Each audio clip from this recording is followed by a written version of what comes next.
오늘 송구영신 예배에 함께 하신 여러분을 주님의 이름으로 축복합니다.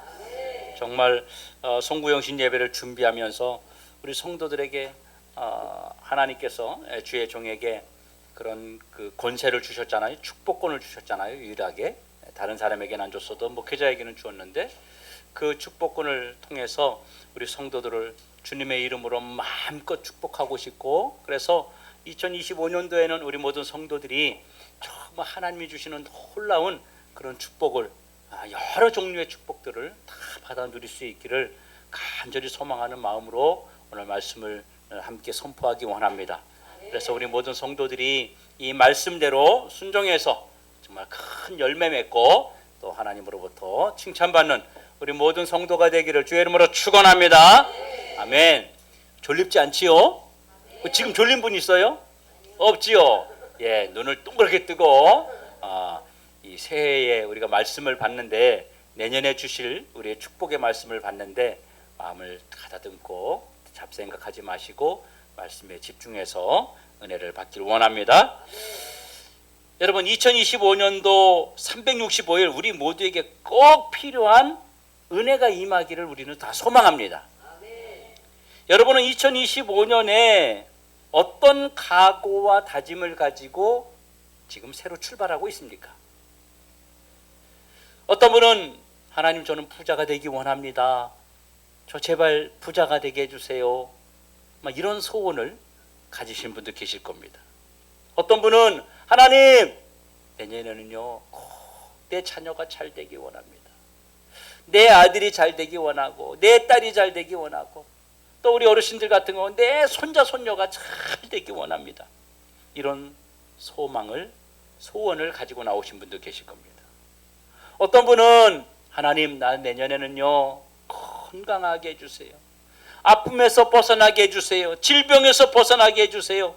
이런 소원을 품고 나온 분들도 계실 겁니다.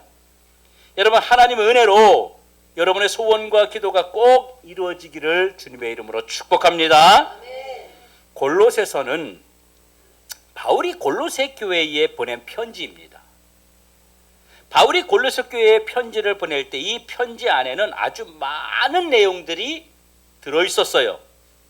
그렇지만 그 중에 한 가지 좀 독특한 내용이 들어가 있는데, 그 내용이 뭐냐면 감사라고 하는 것입니다. 바울이 골로새 교회에 편지를 쓰는데요, 이 골로새서는 1장부터 4장까지 있습니다. 근데 1장부터 4장까지 적어도 5번 이상 감사하라, 감사하라, 감사하라 이야기를 계속하고 있어요. 왜 바울은 이렇게 감사에 대한 이야기를 많이 하고 있는 것일까요? 똑같은 이야기를 계속 너무 많이 하면 도리어 질리지 않습니까? 질립니다. 아마 도망갈 것 같아요. 그런데 바울은 계속 그 이야기를 하는 거예요. 고린도 교인들이, 이 골로새 교인들이 너무 감사를 안 하는 교인이라서 그럴까요? 아니면 골로새 교회 교인들이 하나님이 주신 은혜가 많이 있는데 그 은혜를 잃어버리고 살기 때문에 감사해라, 이렇게 말하는 것일까요? 골로새서 1장 3절에 우리 주 예수 그리스도의 아버지께 감사하노라. 골로새서 1장 12절에 아버지께 감사하게 하시기를 원하노라. 3장 15절에 너희는 감사하는 자가 되라. 17절에 그를 힘입어 하나님 아버지께 감사하라. 4장 2절에 기도에 감사함으로 깨어있으라. 바울의 소원은요, 골로새 교회 성도들이 감사하는 자로 살아가는 것이 바울의 소원이었습니다. 감사하며 살아가는 것은 그냥 사는 게 아니라 감사하면서 사는 것은 특별하고 어려운 소원이 사실 아니잖아요. 제가 여러분에게 여러분 감사하고 사십시오, 그러면 그게 굉장히 부담이 되고 그렇습니까? 그러지 않잖아요. 그냥 당연하게 아이 그럼요, 그래야죠, 우리 이렇게 받아들이지 않습니까? 이 감사라는 말이 사실 얼마나 좋은 말입니까? 그런데 이 감사를 이렇게 많이 강조하고 있는 것은 바로 감사를 억지로 하라는 의미입니다. 근데 이게 가능할까요? 감사는 사실 우리 속에서 우러나와서 해야 되는 거 아닐까요? 그런데 이 감사를 자꾸 억지로 강요하고 있는 거예요. 골로새 교회 성도들은 가만히 있는데 바울이 계속해서 감사해야 돼요. 기도할 때도 감사해야 돼요. 생활할 때도 감사해야 돼요. 하나님이 계신 걸 감사해야 돼요. 이러면서 계속 감사를 강조하고 있는 것입니다. 근데 오늘 본문에서는요, 더 강하게 뭐라 그러냐면 감사함을 넘치게 하라. 이렇게까지 말하는 거예요. 그런데 왜 바울은 이 골로새 교회 성도들이 감사해야 한다는 말을 이렇게 많이 강조하고 있을까요? 그리고 감사를 넘치게 한다는 것은 도대체 어떻게 하는 게 감사를 넘치게 하는 겁니까? 뭐 24시간 감사합니다, 감사합니다 계속 이러고 사는 게 감사를 넘치게 하는 겁니까? 아니면 감사를 넘치게 하라는 말은 무슨 뭐 감사헌금을 많이 하라는 말일까요? 그리고 예수 안 믿는 사람들도요, 감사라는 말을 쓰지만 신앙인들이 믿음 생활하고 있는 예수 믿는 사람들이 감사라는 용어를 쓸 때에는 이미 하나님께 헌신과 드림과 뭐 이런 나눔과 이런 것들이 이미 전제되어 있는 것이잖아요. 그런데 도대체 얼마나 더 하나님께 감사로 나아가라는 말입니까? 도대체 지금도 이들은 믿는 사람들이에요. 그래서 감사하지 않고 있는 게 아니에요. 골로새 교회 성도들이 하나님께 감사하지 않고 그냥 살아가는 게 아니에요. 우리 신앙생활 하면서 감사하지 않으면 신앙생활 제대로 됩니까? 안 되잖아요. 기본적으로 감사하고 있어요. 그런데 계속 감사를 강요하면서 도리어 감사를 넘치게 하라, 이렇게 말씀하고 있습니다. 자, 그러면 여러분은 감사를 넘치게 해본 적이 있습니까? 감사를 넘치게 했다면 어떻게 하는 것이 감사를 넘치게 하는 거였습니까? 그리고 감사할 일이 있을 때는요, 감사하고 감사할 일이 없으면 안 하면 되는 거 아닙니까? 여러분, 감사할 일이 없는데 어떻게 감사해요? 감사할 일이 있어야 감사할 거 아닙니까? 감사할 일이 없는데 감사라고 하는 것, 이거 굉장히 부담스러운 것입니다. 우리 골로새 교회 성도들은요, 감사를 넘치게 하라는 이 바울의 편지를 받고 정말 감사가 넘치는 삶을 그러면 살았을까요? 우리 교회는 바로 2025년 바울의 소원대로 감사가 넘치는 교회로 세워지기를 소원합니다. 여러분, 바울이 골로새 교회를 향해서 감사를 넘치게 하라는 말은 바울 속에 이 골로새 교인들이 더 잘 되도록 하려는 의도를 가지고 있기 때문입니다. 이거는요, 부담을 주려는 것이 아닙니다. 바울은 골로새 교인들에게 감사를 넘치게 하라고 하는 말은 감사헌금을 많이 하라는 말도 아니고 하나님께 날마다 부담을 갖고 감사라는 그런 뜻도 아닙니다. 감사를 넘치게 하라는 말에는요, 이 감사를 넘치게 해라, 이 말에서 넘친다, 이 넘친다는 말을 한번 생각해 보세요. 넘친다는 말은 이런 의미가 있습니다. 우리가 이 빈 컵에다가 물을 담아요. 근데 물이 바깥으로 흐르는 거에는 두 가지의 방법이 있습니다. 하나는 주전자에 물을 담아 놓고 빈 컵에다가 똑바로 컵에 담지 않고 그 옆에다가 질질질질 흘리면 물이 넘칩니다. 그렇죠? 예, 바닥에 물이 넘치게 돼 있어요. 또 하나는 컵에다가 물을 제대로 붓고 있는데 컵에 물이 꽉 찼는데도 계속 부으면 어떻게 돼요? 넘칩니다. 계속해서 물을 붓는 것은 바로 넘치라고 일부러 붓는 것입니다. 그렇지 않습니까? 잔에 물이 꽉 찼는데 계속 붓고 있어. 이건 뭐예요? 지금 넘치라고 붓고 있는 거예요. 바울이 바로 이 골로새 교인들에게 감사를 넘치게 하라는 말은 일부러라도 계속해서 감사를 만들어서 감사하라는 말입니다. 어떻게 해요? 일부러라도 만들어서 감사하라는 겁니다. 일부러 감사를 일으키라는 말입니다. 여러분 2025년도 한 해 동안 여러분 개인과 교회가 다 감사가 넘치는 그런 기적이 일어나야 되는데 여러분이 하루하루 순간순간마다 일부러라도 감사의 조건을 만들어서 감사할 때 하나님이 우리의 감사를 받으시고 우리 개인과 교회 그리고 우리의 경영하는 모든 일에 넘치도록 하나님이 복을 부어주신다는 겁니다. 만일 우리가 이 감사의 잔을 일부러 채우지 않고 있으면 어떻게 될까요? 감사의 잔이 있는데 이 잔에다가 감사를 넘치게 계속 채우지 않고 어느 정도만 채운 다음에 그냥 그만뒀어요. 그럼 어떻게 될까요?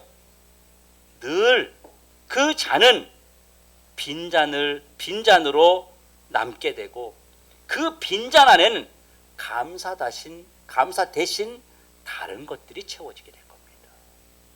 그렇지 않습니까? 자, 감사를 넘치게 해라. 아까 다시 말씀드립니다. 넘친다는 것은 감사를 주전자에 담아서 이 컵에다가 계속 부어요. 넘쳐요. 그럼 다른 게 더 들어갈 수 있어요? 없어요? 못 들어가요. 꽉 차서 흘러 넘치기 때문에 다른 것이 들어갈 수가 없는 겁니다. 그런데 반쯤 채우고 나머지는 그냥 놔둬버리면 어떻게 해요? 안 채워졌으니까 거기에 다른 것이 차는데 뭐가 찹니까? 불평과 원망과 한숨과 탄식과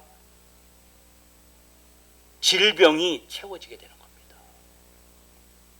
감사가 흘러넘치면 아무리 힘들고 아무리 어려운 일이 생겨도 만사형통하는 역사가 일어날 줄로 믿습니다.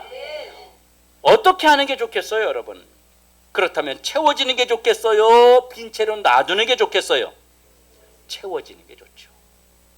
빈 채로 놔두면 세상은 우리를 그냥 놓아두지 않습니다. 빈 채로 놔두면 세상은 그곳에 빈 채로 있도록 그냥 놔두지 않고 반드시 세상이 거기에 감사에 반대되는 것들을 채우려고 노력하게 됩니다. 사탄이 하는 겁니다. 마귀가 하는 거예요. 여러분, 교도소에 있는 죄수들과 수도원에 있는 수도사들하고 먹는 것도 비슷하고 살아가는 환경도 비슷합니다. 그들도 그 안에서 막 자유롭게 사는 게 아니에요. 먹고 싶은 대로 다 먹는 거 아닙니다. 아주 소량의 음식만 주고 그리고 절제와 규제와 이런 것들 그 속에서 그들은 살아갑니다.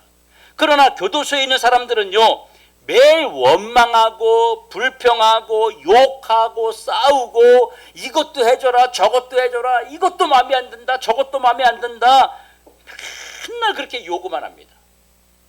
그런데 수도원에 있는 수도사들은요, 교도소와 똑같이 이것도 부족하고 저것도 부족하지만 아침에도 감사하고 점심에도 감사하고 저녁에도 감사하는 훈련을 합니다. 만일 우리가 감사를 잃어버리면 교도소에 있는 죄수들과 다를 것이 없는 삶을 살아가는 것입니다. 그러나 우리가 사는 환경이 마치 교도소와 같은 그런 돈의 얽매인 삶, 건강의 얽매인 삶, 주변의 환경의 얽매인 삶, 그런 자유롭지 못한 환경 속에 있다 할지라도 구차한 곳에 있다 할지라도 감사가 넘친다면 그것은 수도원으로 변하는 것입니다. 2025년은 날마다 숨쉬는 순간마다 감사가 넘치는 한 해를 만들어 가시길 주님의 이름으로 축원합니다. 여러분, 일부러라도 그래도 감사하려면 우리가 어떻게 해야 될까요? 예수님을 꼭 붙들고 흔들리지 말고 뿌리를 내려야 됩니다. 오늘 보면 7절에 이렇게 말합니다. 그 안에서 뿌리를 박으며 세움을 받아. 예수 안에 깊은 뿌리를 내려야 시험이 오고 문제가 왔을 때 우리가 흔들리지 않고 감사할 수 있다는 겁니다. 예수가 그 안에 견고하게 세워지지 않는 분들은요, 잔에 채워져야 될 감사가 옆으로 질질질질 셀 수밖에 없어요. 우리에게 감사를 일으켜 주시는 분은 바로 예수님입니다. 여러분 생각해 보십시오. 예수 안에서 우리가 받은 은혜, 지금 받고 있는 은혜, 이미 받은 은혜도 있고 지금 받는 은혜도 있고, 그리고 앞으로 받을 은혜가 얼마나 많습니까? 앞으로 받을 은혜를 기대감이 없다면 우리는 절망 가운데 살아갈 수밖에 없습니다. 이 모든 걸 생각하면 우리가 일부러라도 감사하고, 그래도 감사해야 되는 건 당연하지 않습니까, 여러분? 특별히 여러분들의 이전의 삶을 한번 돌아보십시오. 하나님 만나기 이전의 삶을 돌아보십시오. 예수를 모르고 살던 그때 우리는 감사보다는 욕심과 정욕과 세상적인 즐거움과 쾌락을 쫓기에 바빴습니다. 우리는 그런 것만 늘 쫓아다녔습니다. 좀 재밌는 게 없을까? 좋은 거 없을까? 나를 유익하게 하는 게 없을까? 우리는 그것만 쫓아다녔어요. 이런 것들이 내 안에서 충족되지 못할 때 우리는 원망하고 남을 탓하고 나보다 나은 자를 보면 우리는 그들을 시기하고 질투하며 살았습니다. 감사는커녕 우리 안에 가시와 엉겅퀴 같은 것들만 가득 찼습니다. 이런 우리를 하나님이 감사의 사람으로 바꿔주신 분이 바로 예수님입니다. 여러분, 예수님을 놓치면 감사가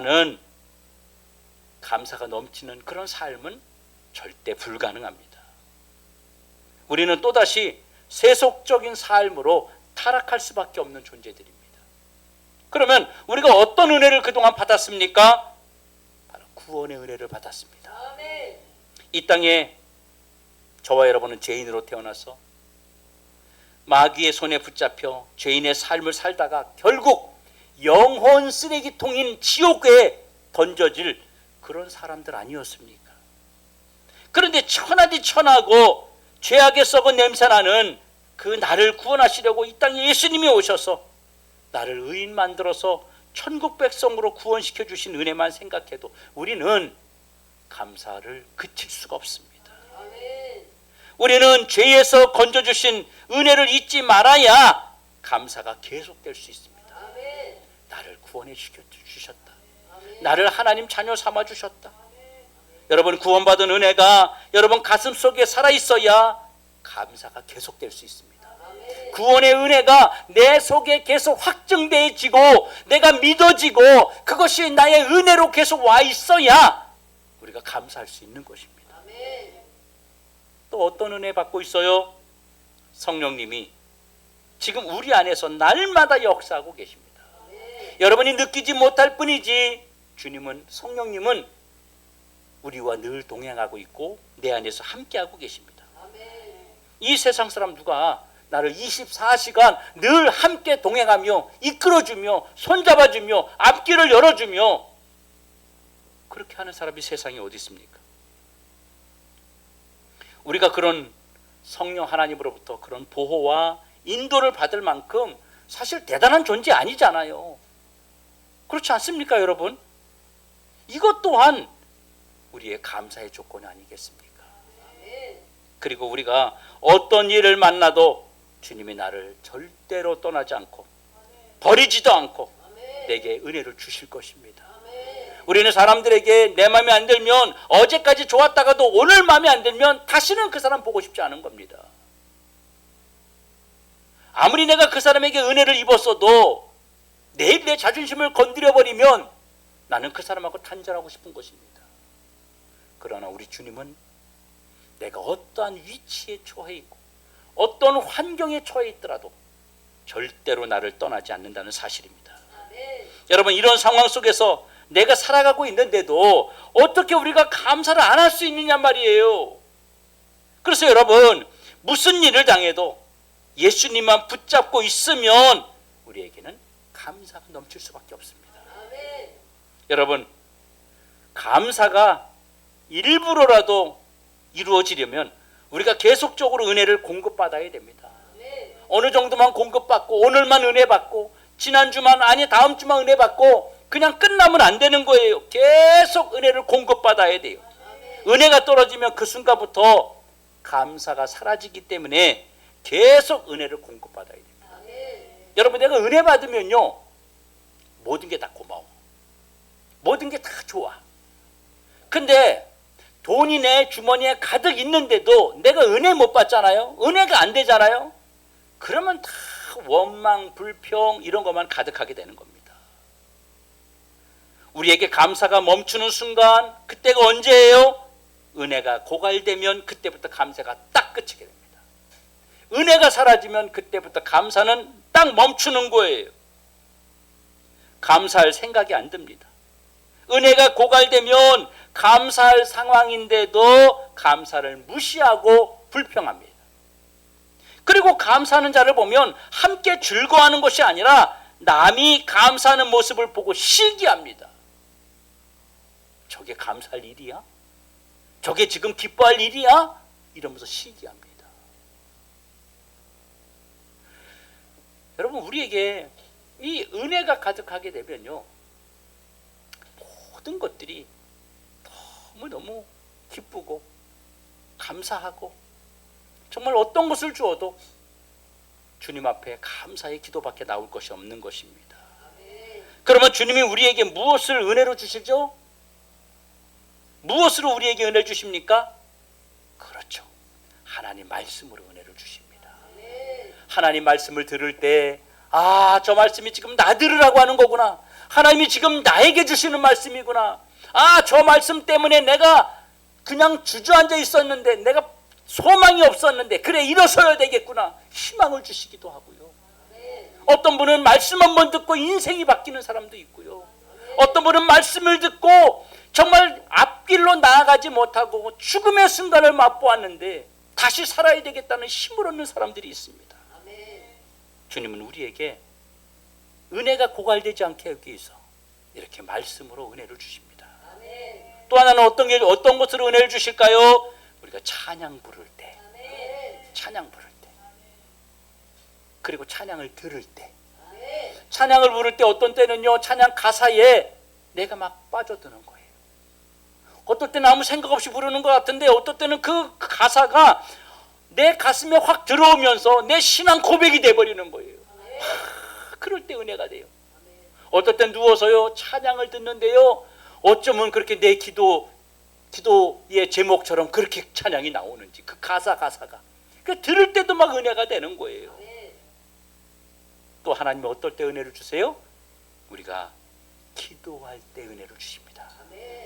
기도할 때 은혜를 줘요. 그래서 이 은혜를 맛본 사람은요, 자꾸 기도하게 되는 거예요. 우리 교회도 기도의 일꾼들이 있습니다. 그 은혜를 맛보았기 때문에, 그 은혜를 알기 때문에 자꾸 기도의 시간을 찾고 기도의 시간에 나오는 겁니다. 또 하나는 치유와 회복으로 은혜를 주십니다. 우리 육체가 치유되면요, 여러분 그런 거 있지 않습니까? 우리 몸이 아팠어요. 너무 아파요. 근데 하나님께 기도했어요. 하나님 좀 치유해 주세요. 낫게 해주세요. 근데 그날 그 다음날 되니까 씻은 듯이 나은 거예요. 그럴 때 우리 어때요? 하나님이 고쳐주셨다.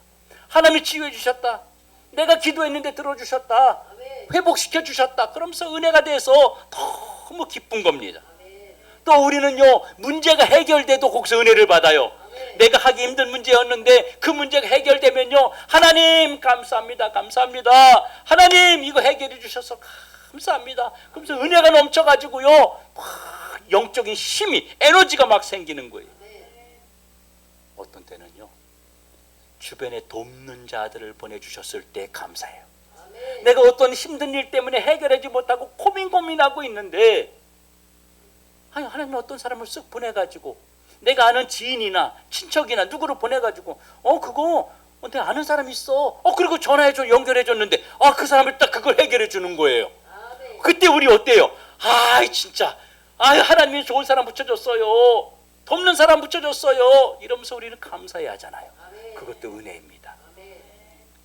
이렇게 하나님은요, 여러 가지 방법으로 우리에게 은혜가 끊어지지 않도록 계속 공급하고 있는 겁니다. 우리 각자가 받은 은혜대로 살아갈 때 하나님이 우리의 삶의 현장에서 은혜를 체험하게 해주시는 겁니다. 말씀을 듣고 찬양을 하고 기도하는 것은 하나님의 은혜를 느끼는 거예요. 그런데 이게 하나님의 은혜구나, 이걸 체험하는 것은 바로 삶이에요. 주신 은혜로 감사가 넘칠 때 우리가 믿음 위에 굳게 세워지는 결과를 얻게 됩니다. 감사가 넘치는 자는 믿음 위에 굳게 선 신자가 되는 것입니다. 감사 없는 자에게는요, 믿음도 찾아보기 어렵습니다. 그렇지 않습니까? 우리 믿음이 좋은 사람인 줄 알았어요. 어떤 때 어느 사람 보고 참 믿음 좋아 그랬어. 근데 어떤 문제 앞에서 믿음 없는 행동을 딱 할 때 어때요? 실망스러워요. 그런데요, 나 같은 못할 것 같은 그런 결단을 하고 나아갈 때 저 사람 진짜 믿음이 있다. 우리 그러지 않습니까?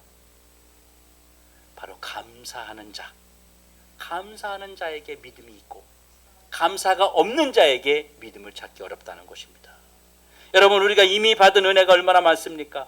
앞으로 받을 은혜가 얼마나 많습니까? 그런데도 왜 감사가 우리에게는 안 될까요? 왜 일부러라도 감사가 안 될까요? 은혜가 고갈되었기 때문입니다. 은혜가 메말라 버렸기 때문입니다. 은혜가 감사하게 만든다는 사실을 여러분 꼭 기억하시고 은혜를 사모하는 우리 모든 성도들 되길 주의 이름으로 축원합니다. 그래서 우리는요, 감사가 메마르지 않도록 관리해야 돼요. 감사가 사라질 때 나타나는 증상이 있어요. 제일 먼저 감사가 사라지게 되면요, 욕심이 생기고 다른 사람과 계속해서 비교하면서 원망과 불평을 하게 됩니다. 감사가 떠나면 열심도 열정도 식어집니다. 감사는요, 열정과 열심의 에너지입니다. 감사가 있어 보세요. 여러분 집에 가서요, 여러분 집안일 할 때 여자분들 참, 저는 내가 여자로 안 태어난 게 얼마나 감사한지 몰라. 저 아내 보면 그 생각 진짜 많이 하거든요. 난 남자로 태어나서 너무 좋다. 그 생각을 정말 많이 해요. 아니, 밥 해서 애들 먹이고 좀 쉴만하면 남편 들어와. 그럼 또 일어나서 밥 드셨어요? 식사했어요? 그런데 먹었다 그러면 얼마나 좋아. 근데 또 안 먹었다 그러는 거야. 그럼 어때요? 안 먹었다 그러는데 차려줘야 되는 거예요. 그래서 저는 밥 먹고 나서 아내한테 너무 고마운 얘기가 하나 있어요. 갖다 놓기만 해요. 그 얘기하면 난 너무 좋은 거예요. 갖다 놓기만 하래. 그 얘기를 몇 번 했더니 이제부터는 신나가지고 갖다 놓기만 해요. 그러다고 제가 이제 갖다 놓기만 할게 이렇게 얘기를 하는데, 그걸 갖다 놓는 게 아니라 냉장고에 다 뚜껑 닫아서 집어넣으라면 이거 도대체 어떻게 집어넣어야 될지 모르겠는 거예요. 정리가 안 되는 거야, 나는. 근데 얼마나 좋은지 몰라. 그래서 여러분, 내가 밖에서 감사할 일이 있잖아요. 그럼 집에 들어가서도 남편이 들어와 밥 먹었어요? 안 먹었는데 그래도 기분 좋아서 차려줘요.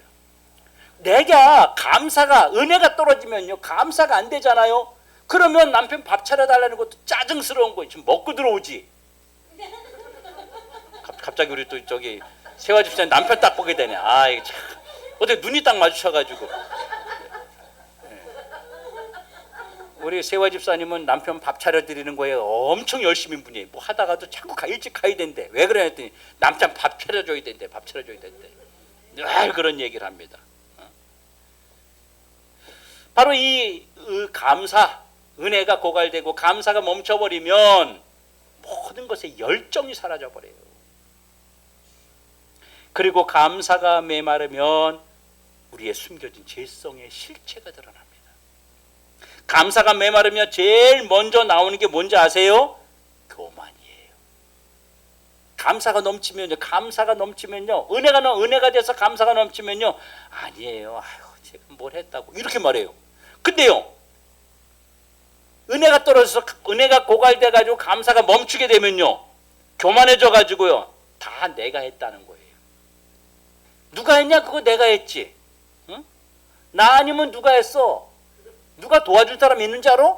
이러면서 교만해지는 거예요. 정말이에요, 여러분. 감사가 메마르면 나오는 게 또 뭔지 아세요?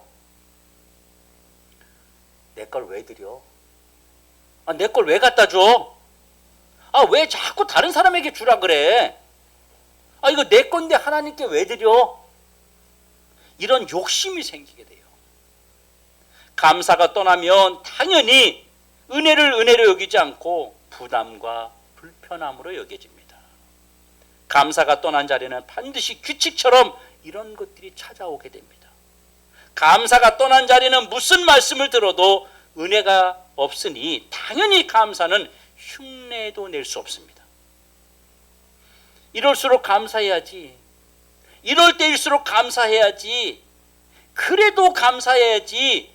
이렇게 감사로 깨우고 감사로 더 깊은 자리로 나아가는 저 여러분 되시길 주의 이름으로 축원합니다. 사랑하는 성도 여러분, 2025년에 여러분의 가장 큰 소원은 뭡니까? 이 밤에 여러분들이 하나님 앞에 소원을 가지고 나오셨을 거예요. 아마 이 밤에 여러분이 하나님 앞에 가지고 나온 소원의 기도는 여러분에게 꼭 필요한 것, 여러분에게 없으면 안 되는 것들을 분명히 가지고 나왔을 겁니다. 이런 것들이 다 이루어지기를 축복합니다. 아멘. 그러면 어떻게 이루어질 수 있을까요? 어떻게 내 소원이 다 해결될 수 있을까요? 오늘 하나님이 우리에게 방법을 주셨습니다. 방법을 주셨어요. 그게 뭐예요?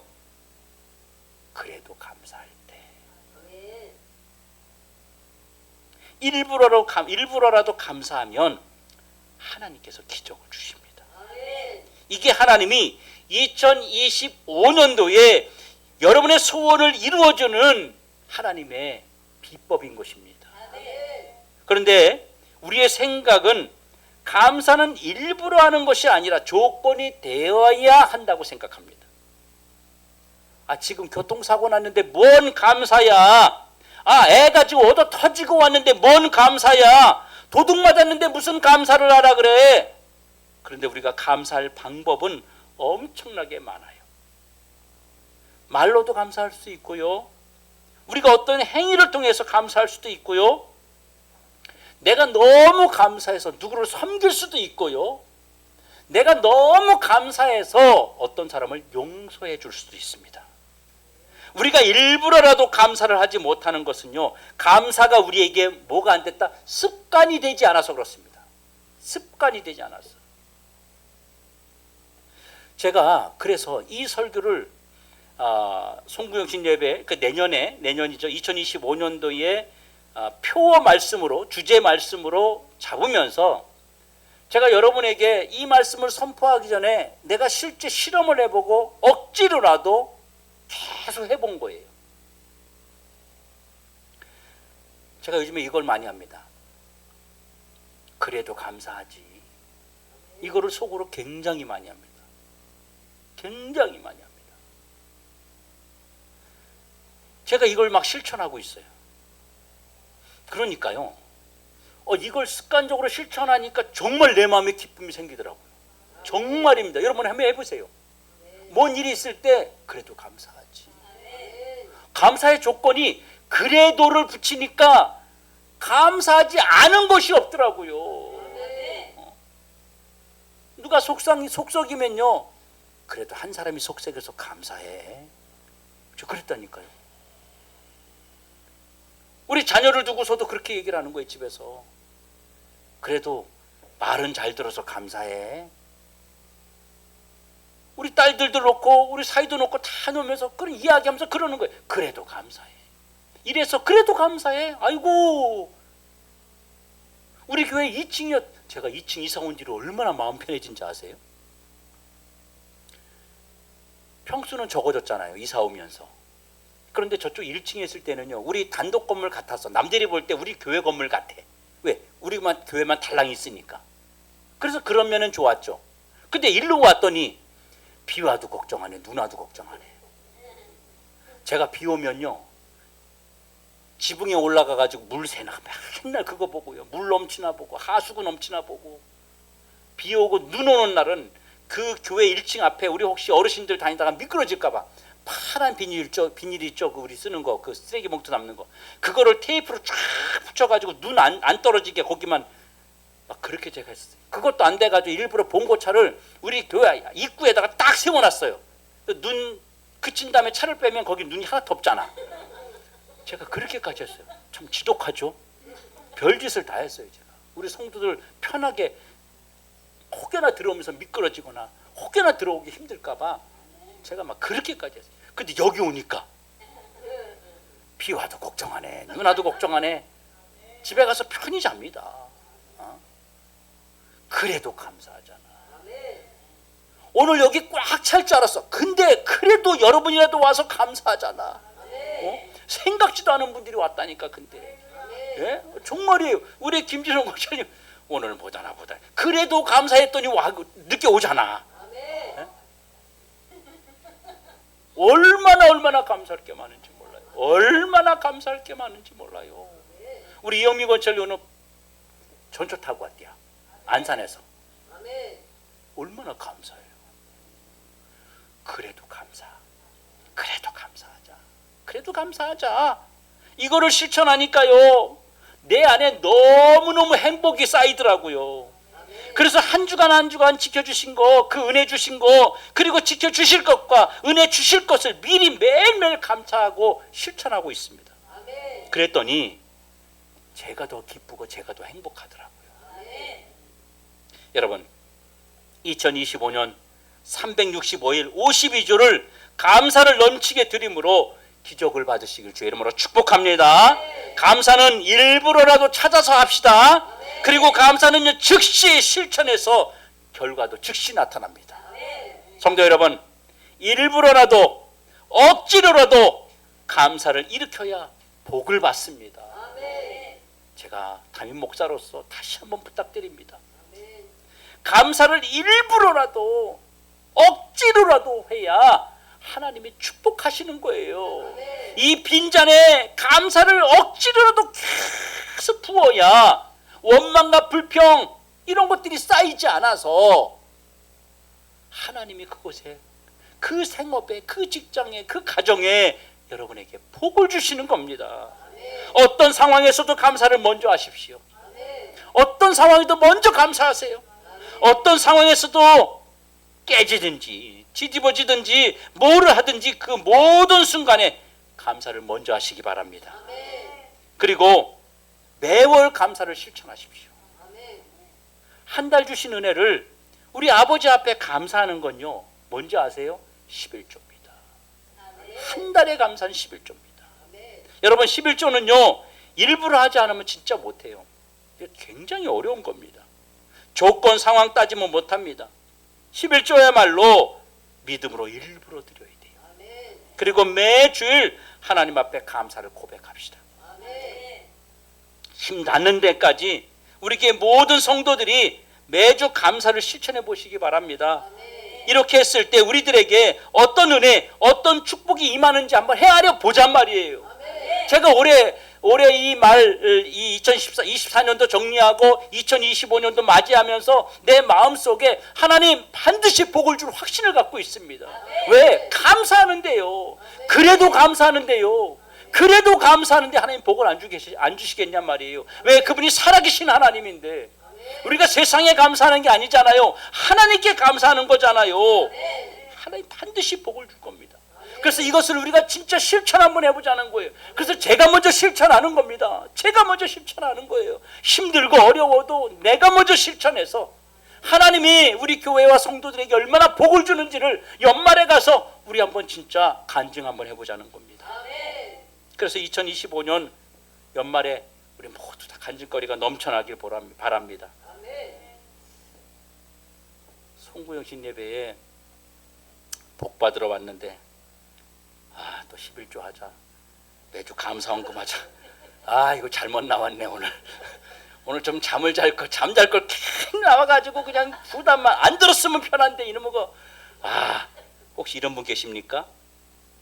그런데도 오늘 이 설교를 듣게 하신 것은 하나님이 일부러의 감사, 그래도 감사를 통해서 여러분의 삶을 바꿔주고 싶으신 하나님의 마음이 그 안에 담겨져 있음을 믿으시기 바랍니다.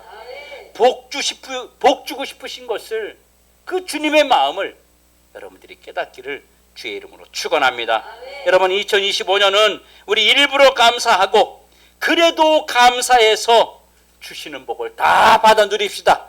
한번 따라 합시다. 2025년은 일부러 감사하고 그래도 감사해서 주시는 복을 다 받자. 아멘. 우리 한번 하나님께 주신 말씀을 기억하면서 우리 한번 한 목소리로 한번 기도하겠습니다.